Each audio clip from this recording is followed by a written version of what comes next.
Wahid Isnan Salasa. Assalamualaikum warahmatullahi wabarakatuh. Oke. Nah, sebenarnya keuntungan kita untuk bisa jadi orang yang lebih peka tuh apa sih, Ustaz? Bismillahirrahmanirrahim. Apa sih keuntungannya? Pertama, ya tentu di pergaulan ya. Jadi orang tuh nggak peka. Tadi sempat saya bilang, orang yang gampang tersinggung, yang pendendam, gampang marah, susah jadi besar. Nabi Muhammad apa kurangnya 13 tahun disakitin sama orang Mekah. Iya. 13 tahun berdakwah, dilempari kotoran, dilemparin tanah. Singkat cerita hijrah ke Madinah. Beberapa tahun di Madinah, penaklukan kota Mekah. Orang Mekah dikumpulin di lapangan. Betul nggak tuh? Iya kan? Yang menyakiti Nabi, yang menghina, yang pernah mohon maaf menyiksa para sahabat. Nabi kumpulkan, kata Nabi, menurut kalian apakah yang akan aku lakukan terhadap kalian? Mereka mengatakan akhun karim, wabnu akhun karim. Engkau orang yang baik Muhammad. Ada ucapan yang diucapkan Nabi diabadikan dalam sejarah. Beliau mengatakan idhabu fa antumut tulaqo. Bubarlah kalian semua kalian aku bebaskan. Pertanyaannya, mengapa Nabi sedemikian mudah memaafkan orang Mekah yang menyakiti beliau bertahun-tahun? Saya mohon maaf, kalau bicara sakit hati, sakit nggak? Sakit hati, belum manusia biasa. Kalau bicara kecewa, kecewa nggak? Kalau bicara kecewa, kecewa. Pasti. Kenapa dengan mudahnya tadi itu? Ada hal lain yang kita pikirkan. Kalau semuanya pakai perasaan, baper, marah. Nabi Yusuf alaihissalam dibuang ke sumur sama saudaranya. Ya nggak tuh? Kan dibuang ke sumur Nabi Yusuf. Untung ada pedagang lewat. Pedagang lewat, begitu dia nimba air kan, nyangkut Nabi Yusuf. Ya nggak tuh? Jangan kan cakep Nabi Yusuf. Untung Nabi Yusuf kalau wak-wow dilepas lagi tuh. Pas ditimba, wak-wow gitu. Antepin. Antepin. Itu Nabi Yusuf, singkat cerita kan jadi raja dia tuh. Di Mesir, pas dia jadi raja, kan abang-abangnya datang tuh. Minta bantuan, ada musim. Singkat cerita dah nih, akhirnya Yusuf bongkar siapa dirinya. Aku Yusuf, singkat cerita.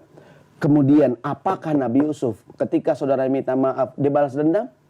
Tidak, dia bahkan mengatakan la tasriba alaikumul yauma. Sudah tidak ada dendam dalam hatiku. Kesalahan kalian aku maafkan. Saya tanya nih, kenapa Nabi Yusuf dengan gampangnya memaafkan saudaranya yang bikin dia sengsara seumur hidup? Dibuang ke sumur, jadi budak, di penjara Nabi Yusuf. Masa mudanya sedih, betul nggak? Gara-gara siapa nih? Saudaranya, betul nggak? Kenapa dia memaafkan? Ya nggak? Ada hal lain. Apa tuh? Kalau kita dendam, ya nggak? Waduh, ya nggak? Jadi para pemimpin nggak usah dendam dengan yang sebelumnya, sesama teman, ya saling memaafkan aja lah.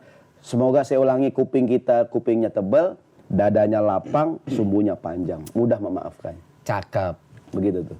Jangan baper, jangan kebangetan baper. Nggak semua hal harus dipikirin. Ya, udah mungkin dia nggak sengaja kali. Oke. Ya, lo sebagian sih. Wallah alam bisawab.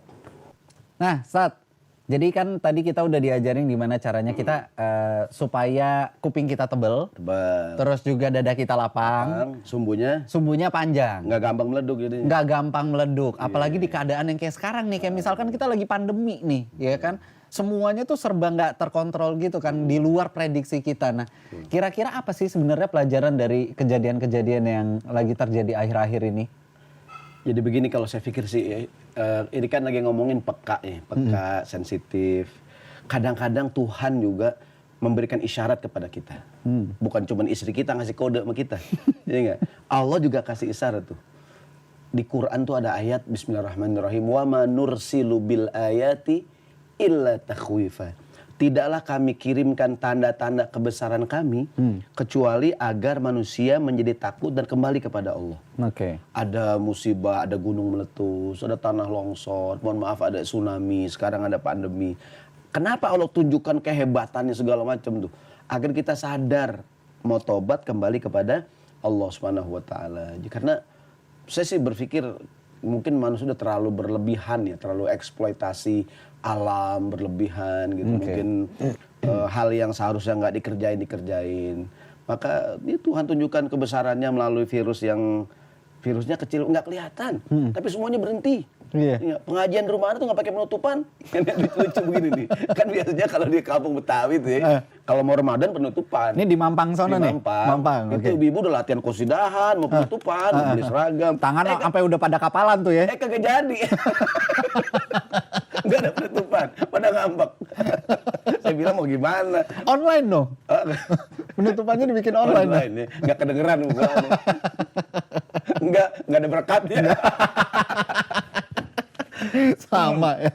Jadi kadang-kadang tuh Allah kasih tunjukkan kebesarannya gitu. Oke. Inilah jadi manusia, kamu udah berlebihan, merusak lingkungan, merusak alam gitu kan. Allah tunjukin agar kita sadar.